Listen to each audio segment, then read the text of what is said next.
Hey there, welcome to our quick and easy tutorial on how to copy or move files in cPanel File Manager in just a few minutes. Let's start by logging into cPanel. Just enter your username and password, and you're good to go.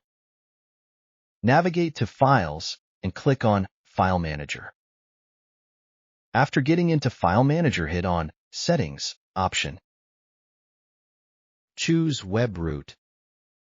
Tick the Show Hidden Files box in the pop-up, and then hit Save to apply the changes. Search for and choose the files or folders you wish to copy or move.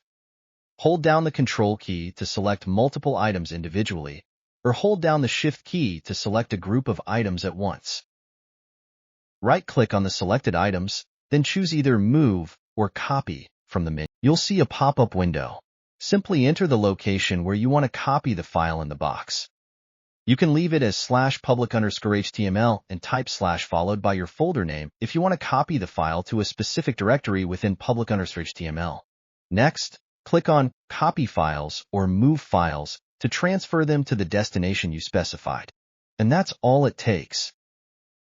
Now you can check the destination you've successfully moved or copied files. Here you can see that the file has successfully copied to the destination. We hope you found this tutorial helpful and informative. Be sure to give it a thumbs up, share it with your friends, and hit that subscribe button for even more awesome tutorials.